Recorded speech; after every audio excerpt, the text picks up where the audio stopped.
Hello， 大家好，欢迎来到未来资本的播客电波未来，我是你们的老朋友 Wendy。最近有一个现象啊，特别有意思，大家见面打招呼不再是吃了吗，而是你养龙虾了吗？没错，就是最近的 Open Cloud 突然爆火，掀起了一股全民养虾的热潮。那今天我们要聊的呢，是如何把这个宠物从一个个人的玩具变成企业生产力的工具。先介绍一下今天的这个嘉宾博云的创始人兼 CEO 花磊博士。Wendy 好，我是博云科技的花磊，非常高兴今天和大家有这个交流的机会。是花总，您也是这个云计算和 AI 基础建设领域的这个老兵了。然后我们博云从云原生起家，是国家的这个专精特新的这个小巨人。那在 AI 时代呢，博云也正在完成一场从云原生到 AI infra 的战略转型。那我想先问您一个比较轻松的这个话题啊，最近 Open Cloud 突然爆火，您作为一个行业老兵是怎么样去看待这个现象的？它到底做对了什么？为什么能从众多的大模型还有 AI 工具当中脱颖而出，从而掀起了全民养龙虾的这样的热潮呢？好的，Open Cloud 这个产品，其实我们在它刚开始的时候，我们就非常关注它，因为它是在人工智能时代一个非常跨越性的一个事件和产品。我记得在去年年初的时候啊，大家都非常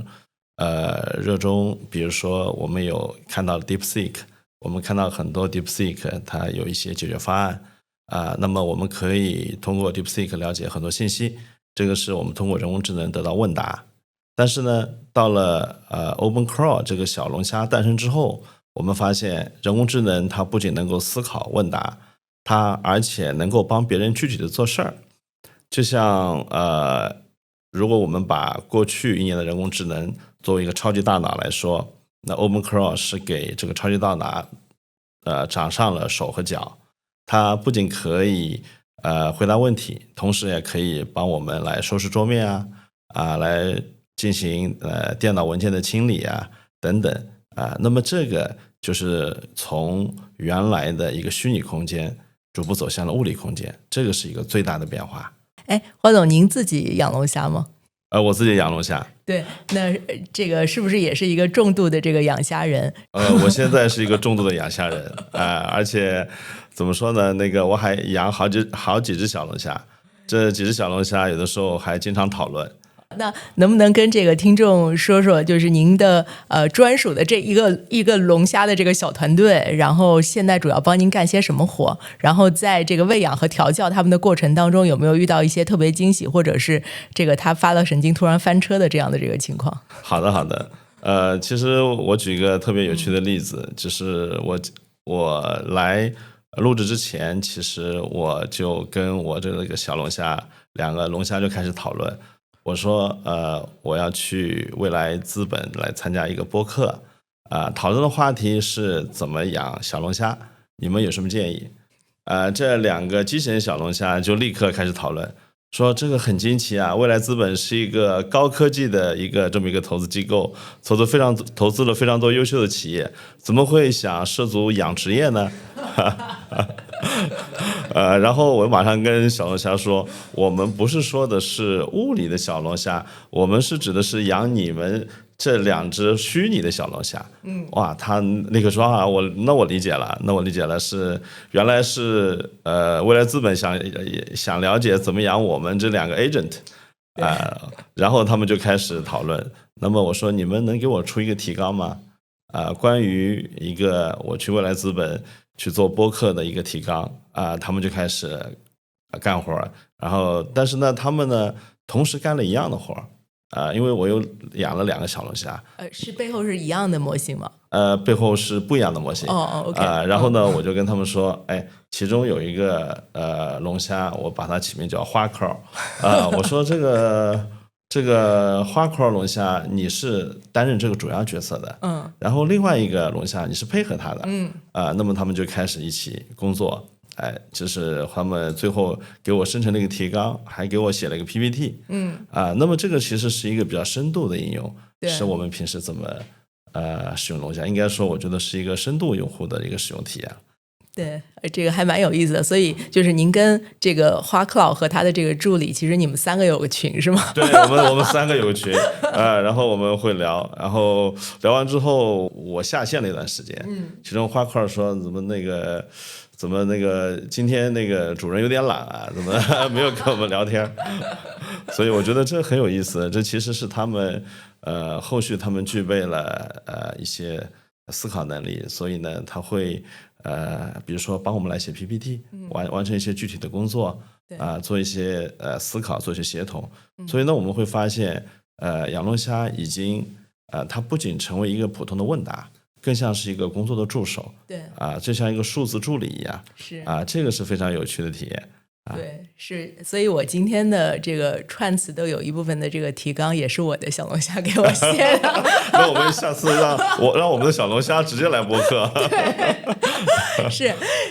我看那个博云最近也发布了自己的这个 BoCloud，然后是您从您自己的这个养虾的这个体验当中，然后有很多的这个心得，所以说想从一些这个安全部署的这个角度，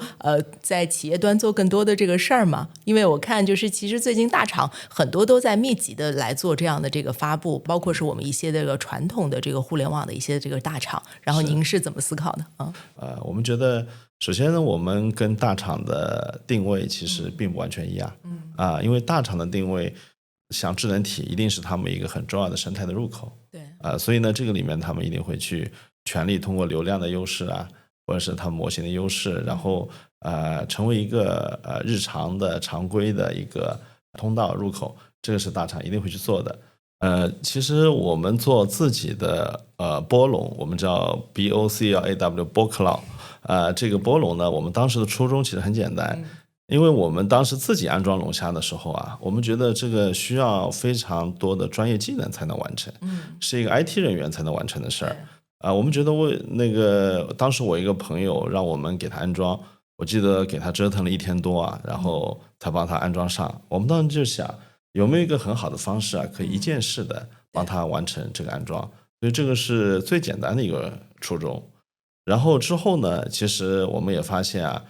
龙虾它虽然很好用，但是呢，它会有一些安全隐患。对，它其实拿到了整个我们的机器的权限。对。那么我们觉得这个从我们专业人士角度来说，其实是不安全的。所以我们想让它变得非常安全可控。我跟同事开玩笑，就是养了一只小龙虾，但我们不想让它乱爬，应该把它放在一个安全的一个盒子里面，它的活动范围就在盒子里面，是一个可控的一个我们叫安全沙箱，那这样的话呢，我们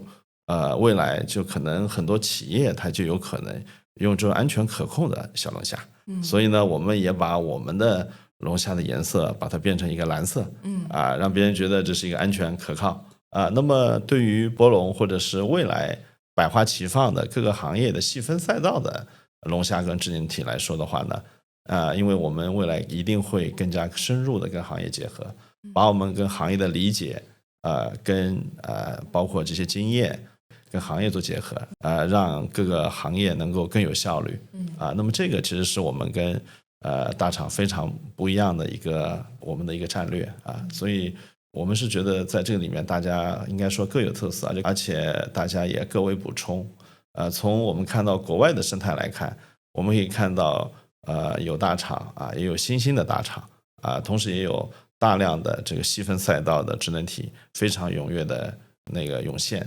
我相信这个也会是国内目前会涌现出一个情况我们也非常希望大家多关注博云的蓝色BoCloud未来可以跟大家深度的多交流。这个我今天回去我就尝试一下。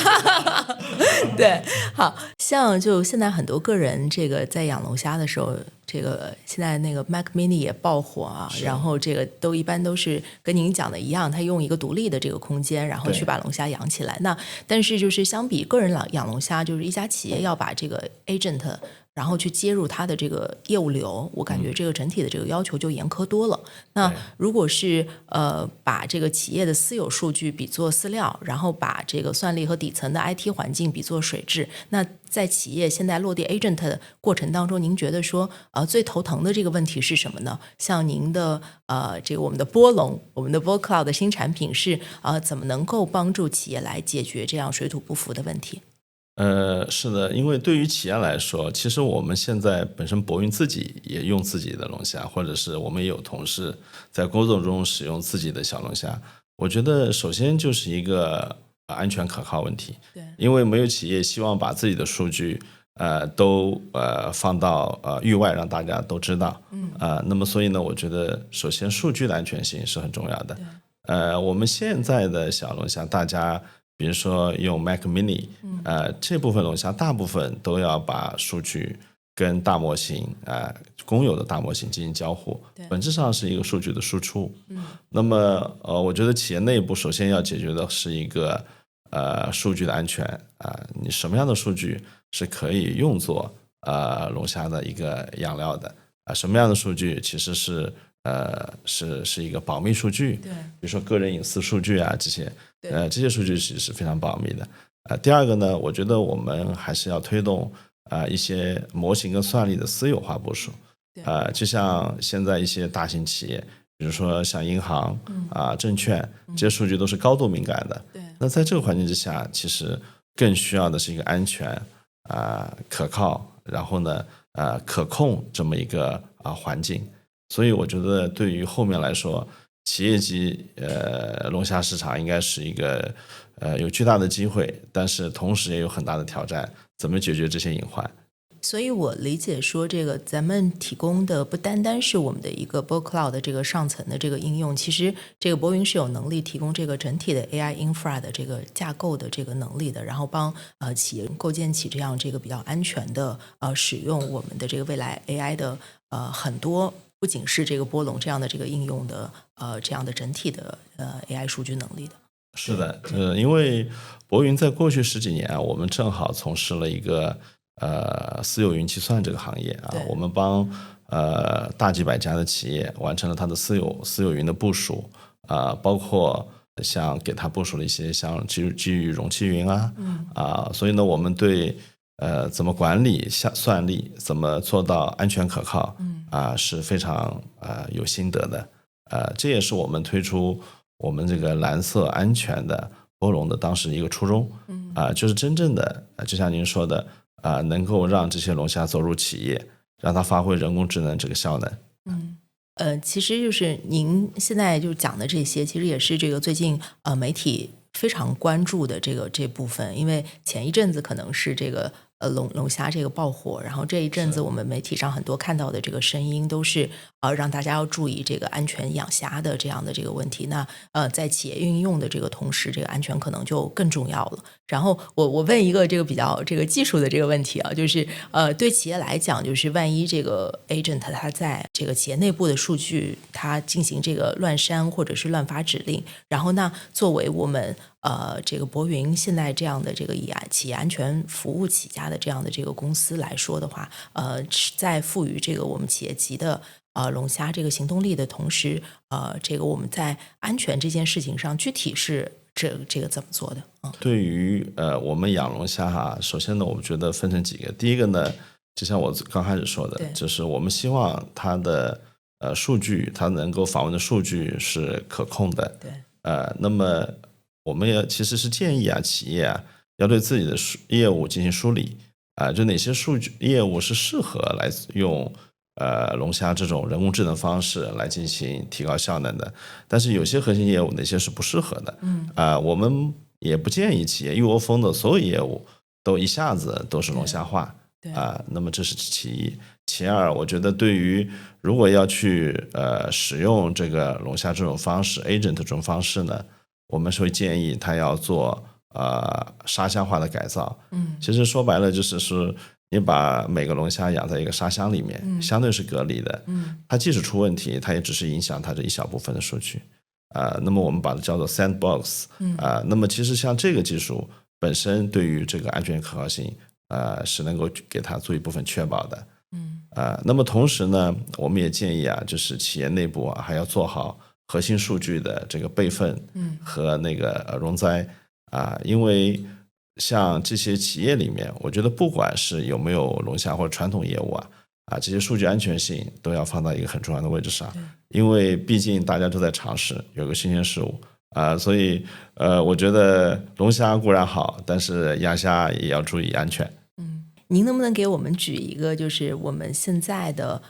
这个波龙，然后在博云的实际的一个落地的这个场景它这个具体在您自己的这个企业，它做了一些什么？它充当了一个什么样的这个角色？它替我们的这个就是我们的员工然后它接管了哪些的这个工作流？然后如果是这个延伸到外部的一些企业或者是行业的话，有哪些可以这个做推广的应用的？这是非常好的问题哈。首先呢，就是博云是一家人工智能和软件公司，所以呢，我们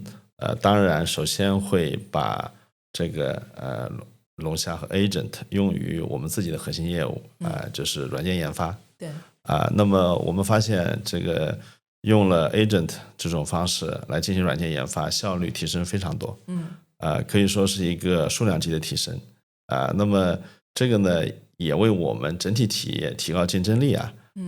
应该说提供了一个非常大的支持。那么我经常跟我们做软件研发的同事说，我说未来我们软件工程师他工作模式就会进行一个很大的改变，他不再是一个我们说的叫古法写代码，是手搓代码模式，这个时代我觉得很可能会过去。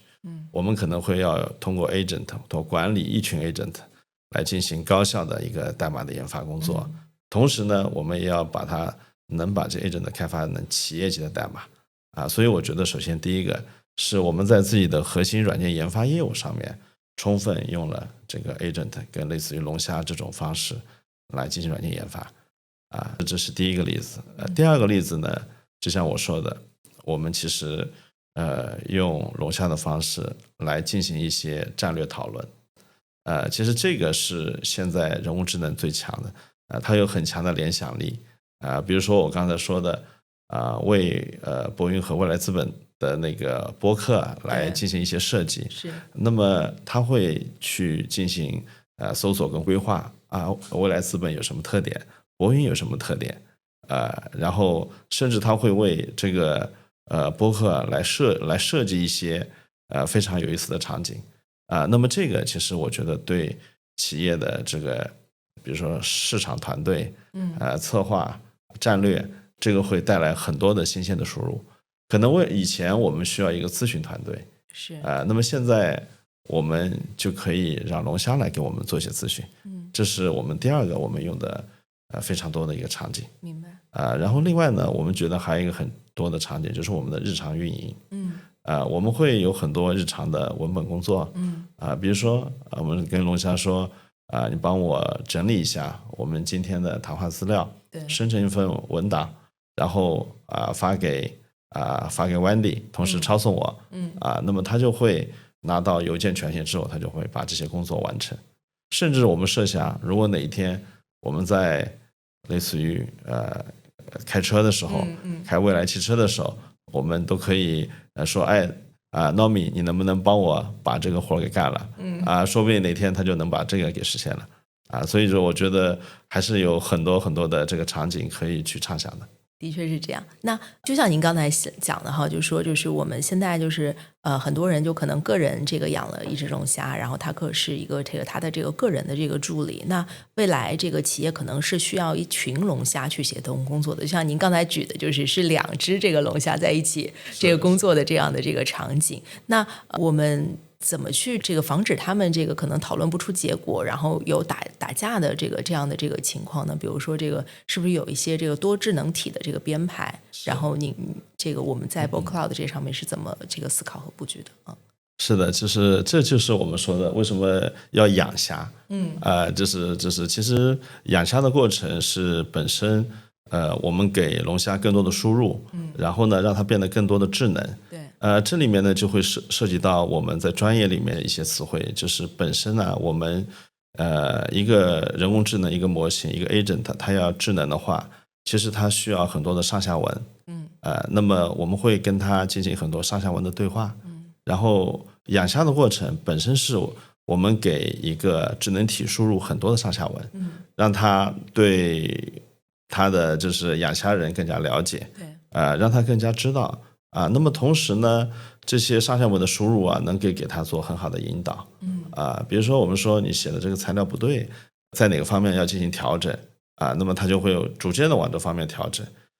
那么这个也是我说这是我们这一代人工智能里面非常重要的一个核心能力所以呢，我们是觉得第一个，其实龙虾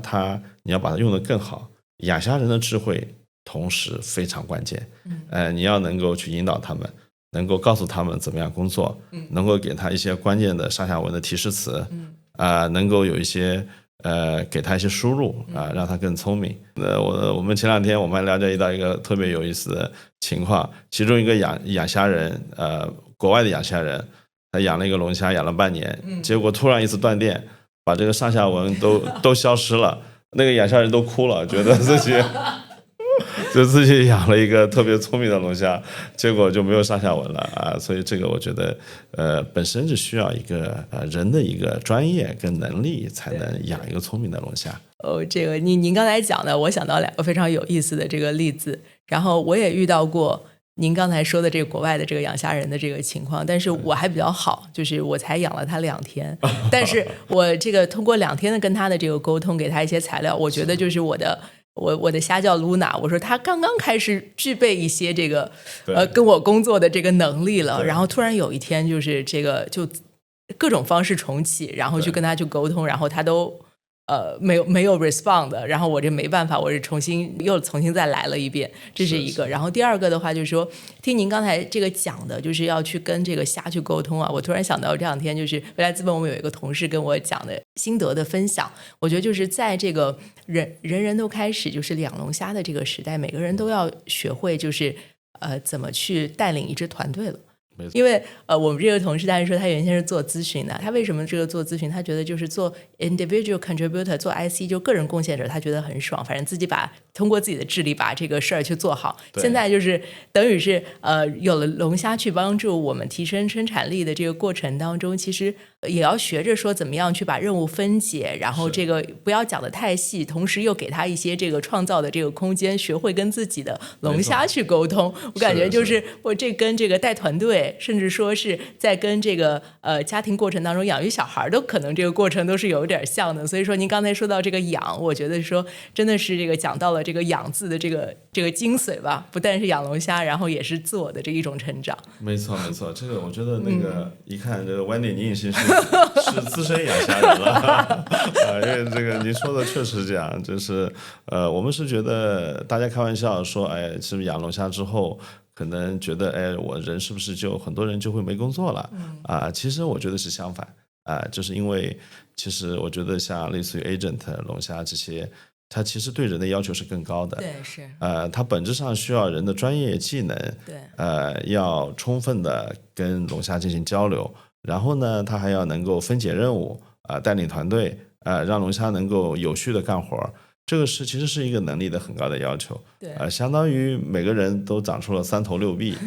工作能力更强了是一个这么一个概念哈。对，然后呢，我们回到说，就是这个博云的这个老本行，想跟您聊2句。因为博云的老本行是说我们的这个云原生和底层的 infra 的这样的这个基础的这个设施。那当就是我们有一天这个企业当中跑着这个成千上万的这个 agent， 它对算力的这个消耗，对网络的这个调用和其实跟传统的我们的这个企业的一些的这个方式可能就完全不同了。那如果是要去承载就未来这个庞大的这个 agent 的这个大军，那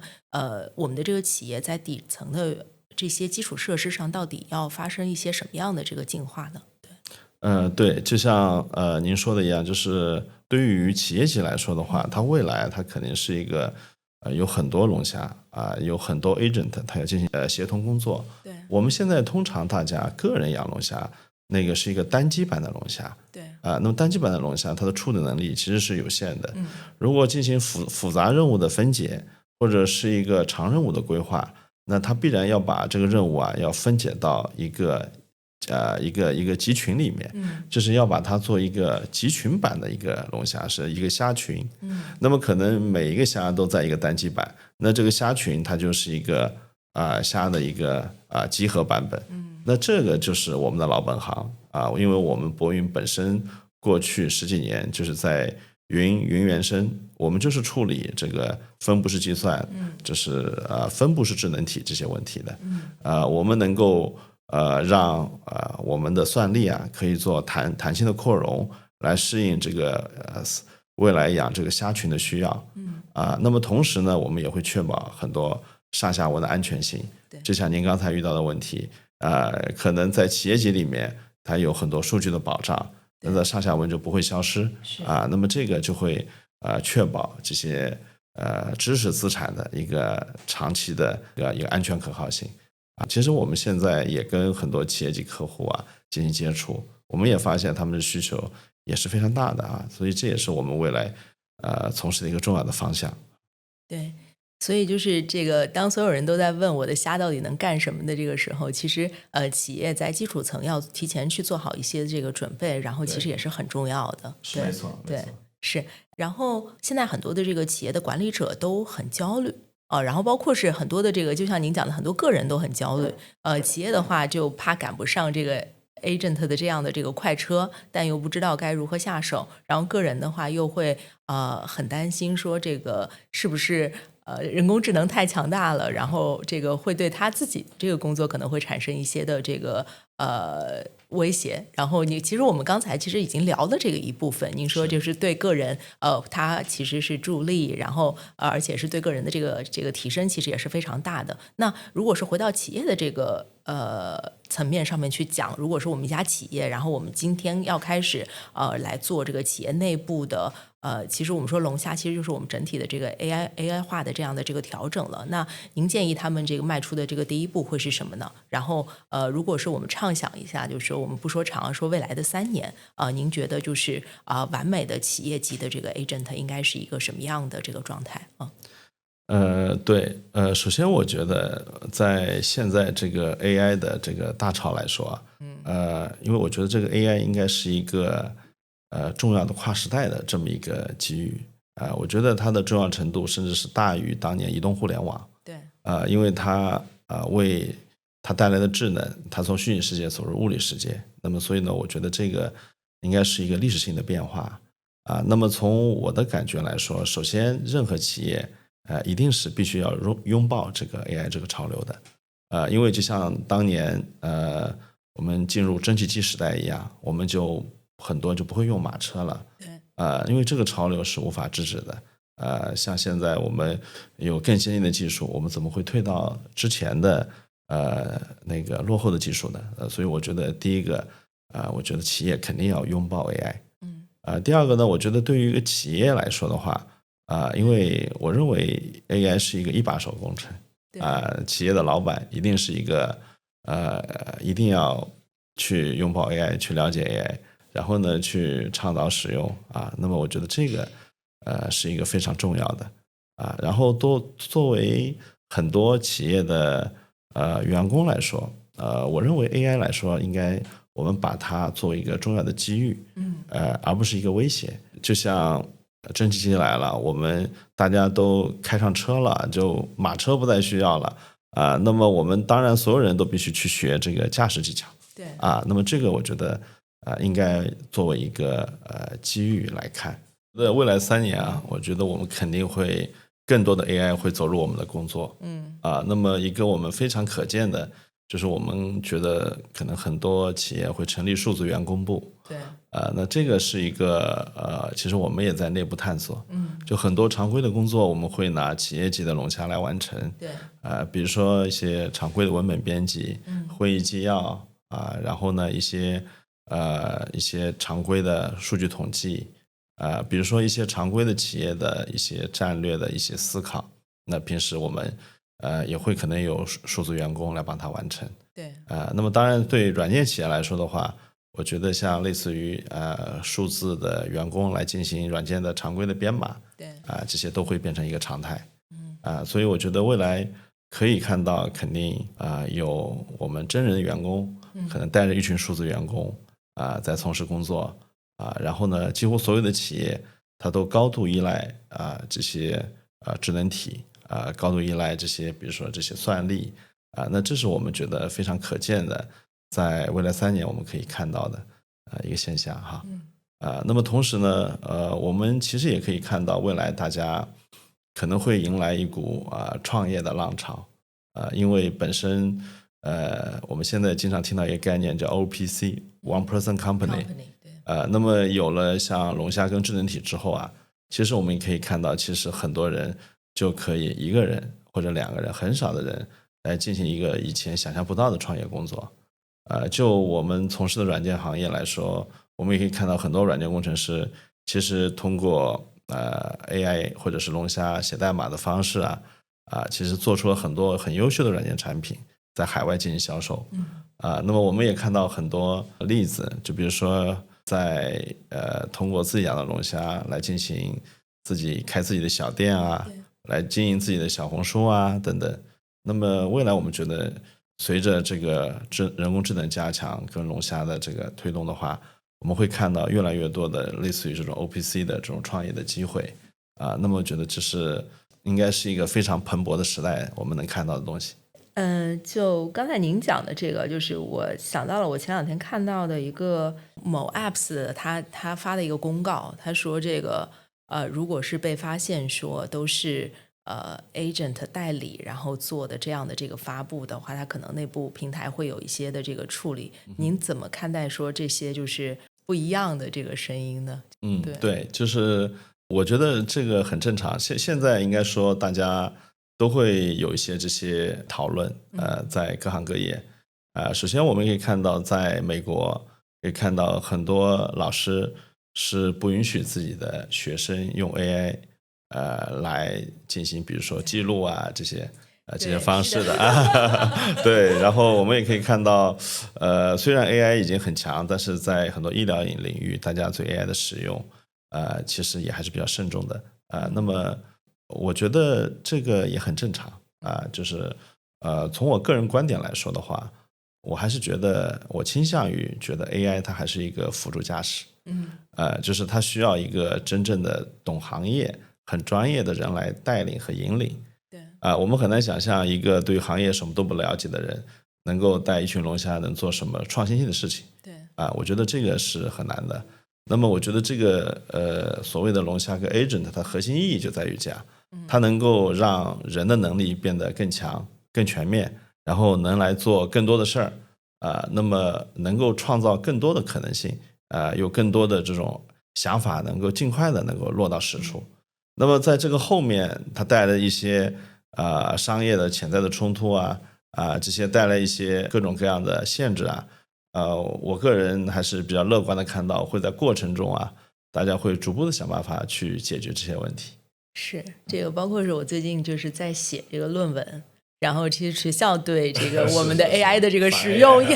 也有非常高的这个要求和限制对，因为在这个里面我是觉得因为我作为软件工程的硕士博士，其实我是一个典型的技术出身包括也是手搓了10几年代码的人，其实我觉得就像一个飞行员一样一个飞行员他要真正成为飞行员，他也必须要了解这个飞行的原理，他至少也会怎么手动驾驶对虽然大部分他未来开飞机的时候是自动驾驶但是自动驾驶会让他的能力更全面，让飞机更安全所以呢在这个里面我觉得一方面是这个可能性，一方面确实我也觉得在基础的训练领域其实我觉得可能有一些具体工作也是需要的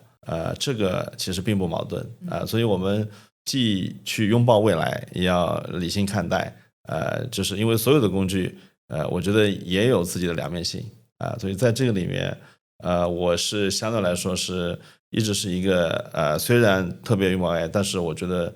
一直是一个比较理性的态度来看待它的。对，您说的这个特别好，就像您刚才讲到，就是您自己也是一个这个重度的这个养虾人，然后包括是我们现在的软件团队的这个同事也已经开始使用起来的。那我听到有一些这个大厂，就是他们有一些这个比较激进的这个做法，就要求员工要人人养虾，如果是这个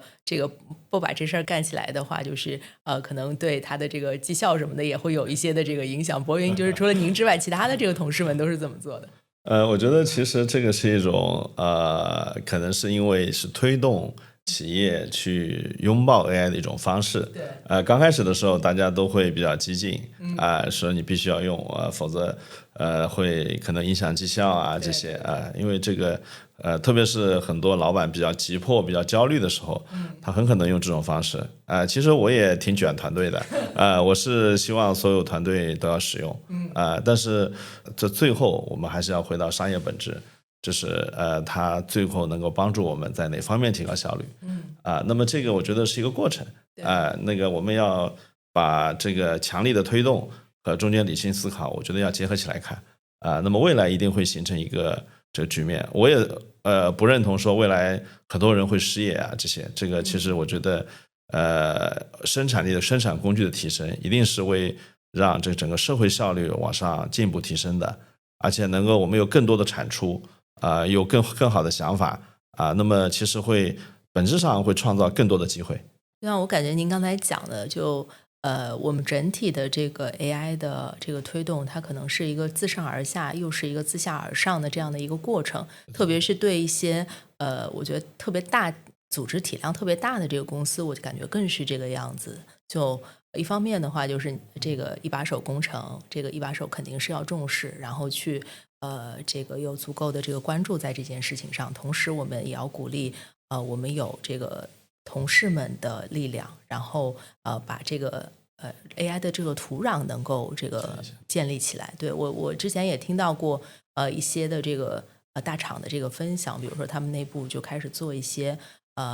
自下而上的 AI 的这个评选然后的话让鼓励大家把手里边就是用的比较好的这个工具，然后一些的这个创新能够拿出来然后的话能够推广到这个整个组织。一方面的话是这个用个人去帮助企业效率的这个提升，然后从另外一个方面就是可能也让一些就是后动者能够知道说其他的这个同事已经开始有了一些什么样的这个尝试，然后对他们也是一种这个鼓舞和推进。对。是，就是我觉得Wendy 你说的特别对，就是确实这个是一个过程，就像我们当年用智能手机一样，其实在我们智能手机之前，其实智能手机的采用是一个逐步的过程，对，包括我们像电动汽车也一样，它肯定会有个过程那么我们觉得人工智能确实是需要一个从上到下的强力推动和促进，但是从底向上的经验的分享然后呢，大家越来越多人感受到他对自己一个能力的提升，而不是一个危险。对那么这样呢，大家越来越多的会去使用它。真正的其实我觉得怎么说呢？我们经常跟我们的朋友同事或者是我们的客户说，其实它是 make your life easier， 对让你的生活更加轻松，然后让你腾出时间来可以干更多的事儿，可以想更多的事儿，更多的跟人接触。那这个是我觉得是他未来我们也能想象到一个很好的场景。其实我们刚才在这个闲聊的这个时候您提到说就是花 Cloud 给您写的那个今天的分享的这个 PPT 让您觉得非常的这个惊艳，然后我突然就想到了一个问题，您觉得说就是在 AI 大跃进的这么一个时代吧，就发展的这个非常快，有哪些的这个能力您觉得说是逐步可能硅基员工会干得更好的，然后有哪些就是又是我们应该去发展的核心的这样的这个素质，能保证说在这个过程当中能跟我们的这个人工智能共同的这个往前走是的，就是这个是特别好的问题和思考。根据我自己的观察，首先我觉得如果是不需要个人创造力这些工作其实未来会遇到很大的挑战。比如说我觉得像特别基础的软件工程师他们压力会非常大，因为普通的软件代码工作都会用 AI coding 的方式很容易的完成那么这个就要求软件工程师必须要迅速的提升自己，成为架构专家、安全专家分布式专家他才能够驾驭这些工具，能够来写出更好的产品那么这是在我自己非常熟悉的行业。第二个，我觉得从我观察到的来看呢我觉得像文本编辑工作其实也遇到很大挑战。因为首先本身像大模型就像一个百科全书，所有网络上能找到的这些知识在里面都有响应。那么所以如果写一个非常普通的材料，我觉得压力也很大。普通的文本编辑甚至是一些整理，像 meeting notes 其实根本现在都可以轻松的完成。所以我觉得以前我们都有秘书的工作，我觉得秘书应该压力挺大的。但是我们觉得就需要能够进一步的上升到战略思考层面，能够用他们思考出来的东西来进行调整。其实我刚才说生成 PPT 很惊艳，但是细看其实还是有一些问题。因为他可能对我们今天交流的上下文不是很了解。对。那么这些其实是需要我们去专业知识去了解，去进行一个提升的。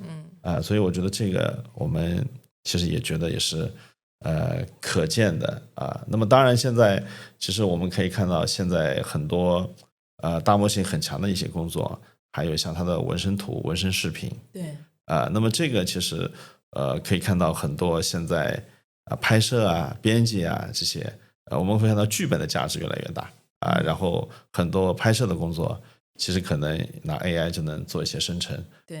那么还是回到我觉得我自己的一个理解，我觉得对于像人工智能时代，我觉得专业垂直领域的专业极其重要。然后呢它会推动我们本身基础能力的提升。对。就像那个以前我们都赤手空拳，现在缺省我们就有了一套工具。那么在基础能力之上，那自然会需要有更好的表现。那么我觉得这是我自己的看法。的确是，就是您刚才这个讲的几个，就是也很符合我们日常的这个工作当中的一些的这个常识。是。对。好的，那非常感谢花总今天这个高度专业的分享，从个人养虾的这个趣事，到这个波云波 Cloud 的波龙的我们整体的这个产品的理念再到企业级 agent 的落地实践与前瞻为我们展现了一幅从养一只虾到一群虾企业智能化的这样的这个途径。那我们相信当 AI 从个人的这个助理变成整体的企业的生产力的时候，从单兵作战变成协同作战，真正的变革其实才刚刚的开始。也希望像博云这样的深耕基础设施的这样的这个企业，能为更多的准养虾人提供坚实的底座和更好的这样的前景的应用。那再次感谢花总做客我们的电波未来。感谢Wendy，感谢您的专业的问题。今天我也学习到了非常多，谢谢。那最后感谢各位听友收听我们的电波未来，我们会持续邀请不同领域的投资人、创业者以及行业专家来跟大家分享关于未来的洞见。也欢迎各位听友在 New Radio、小宇宙、B 站、喜马拉雅、苹果播客等平台订阅我们的栏目，在电波中听见未来。下期节目我们不见不散。